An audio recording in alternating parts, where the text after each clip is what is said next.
আমরা বলি থাকি সালা এত বড় ভুলটাও দেখতে পাচ্ছি না রে বাপ। কিন্তু এটাই হয় একটি চ্যালেঞ্জ, যখন আপনার মানসিক ভাবে আপনাকে গ্রাস করে চ্যালেঞ্জ, পৃথিবীটাই মনে হয় যেন থাকার জায়গা নেই, গোটা দুনিয়াটা একটা বিষাদ হয়ে যায়। সেই মানসিক অবস্থা নিয়েই গোল হবে কি হবে না, সেই মানসিক অবস্থা নিয়েই গোলের শট নিতে হয় বলেই বাইরে যায়। এখন দেখেন প্রথম শট মুরগাবেনা, দেবেন্দ্র শট নিচ্ছেন। দেবেন্দ্র প্রথম শট, গোলকিপার প্রস্তুত, এদিকে বামন খাটোরানা দৌড় শুরু করেছেন এবং অ্যাক্সিডেন্ট না, বাইরে চলে গেল, গোল এলো না। প্রথম শট বাইরে, একটু শরীরের ঝুঁকটা বেশি হয়ে গেল এবং রেফারি অভিজ্ঞ এবং তারুণ্যের মিশ্রণে দুর্দান্ত অফিসিয়ালস তারা মাঠে ম্যাচ পরিচালনা করছে এবং করেছেন গতকাল এবং আজকে। প্রথম শট পামু, এদিকে প্রস্তুত গোলকিপার, সারা মাঠ একেবারে সাইলেন্ট, দৌড় শুরু করেছেন, গোল। প্রথম শটটি গোল করে বেরিয়ে গেলেন, অর্থাৎ এক এক করে শট পামু 1-0 গোলে এগিয়ে রয়েছে। দ্বিতীয় শট মুরগাবেড়া, 15 নম্বর জার্সি গায়ে খেলছেন অঙ্কিত। অঙ্কিত সেকেন্ড শট,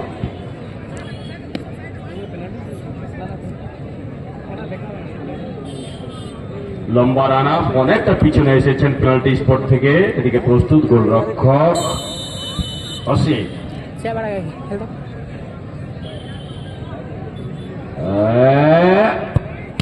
দুর্দান্ত, কি ঘটলো না, এখনো কিন্তু গোল হয়নি। গোল হওয়ার নিয়ম, বলটা পেরোতে হবে, অর্থাৎ অর্ধেকের বেশি গোল এরিয়ার শূন্য।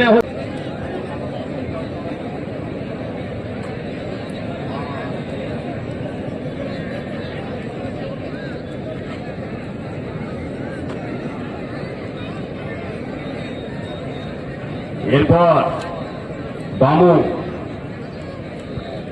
2 নম্বর শট, বামু দ্বিতীয় শট, ও প্রবীর গিয়েও ছিলেন কিন্তু শেষ রক্ষা করতে পারেনি, গোল। দুটি করে শট হলো, বামু দুটিতে গোল পেয়েছে, দুর্দান্ত সেভ করতে হবে গোলরক্ষককে।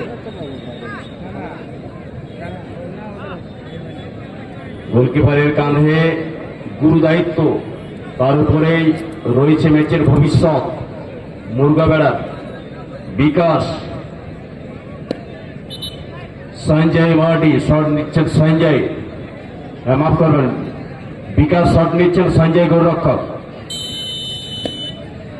3 নম্বর শট, গোল। 3 নম্বর শটটি গোল পেলেন মুরগাবেড়া, পরপর দুটি মিস, পরে তৃতীয় শটটি গোলে রেখেছেন এবং গোলে পেয়েছেন। 3 নম্বর শট নেওয়ার জন্য পামু সেভ করতে হবে গোলকিপারকে, দেবেন্দ্র সেভ করছেন। 3 কাঠির নিচে গোলকিপারের ভূমিকায় দেবেন,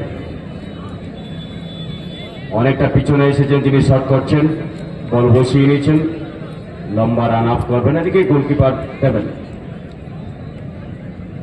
প্রস্তুত হচ্ছেন। রেফারির হুইসেলের অপেক্ষায়, হুইসেল এসেছে, এবার দৌড় শুরু করেছেন এবং গোল। 3-3, 3টি শট 3টিতে গোল, 3টি করে শট হলো, বামু 3টিতেই গোল পেয়েছে, উল্টিয়ে রইল। এবারে 4 নম্বর শট, এটা সেভ হয়ে গেলে জয় নিশ্চিত হয়ে যাবে, ফাইনালে যাওয়ার রাস্তা ক্লিয়ার। বামু উল্টো দিকে গোল করতেই হবে মুরগাবেড়াকে। নিশান্ত শট নিচ্ছেন, বল বসিয়ে নিয়েছেন,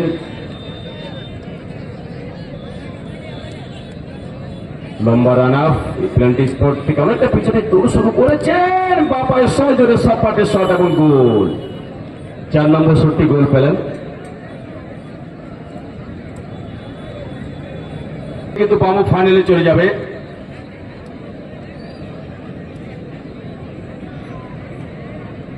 এখন দেখার ফাইনালে যাওয়ার জন্য এই গোলটি যথেষ্ট, এই গোলটা হয়ে গেলেই বামু কিন্তু ফাইনালে উঠে যাবে।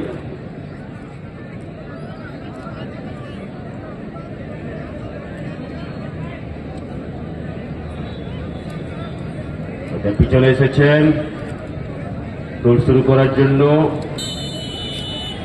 বলে লাকি গোল হবে কি ফাইনালে? গোল এবং ফাইনালে চলে গেল বামু। বলে ফাইনালে লড়াই হবে এসএস স্পোর্টিং শিখার দিশম বলরামপুর বনাম বামু আমরেস্টনি একাডেমি বামু। এই দুটি দলের ফাইনাল। বেশি সময় নষ্ট করবেন না, কেন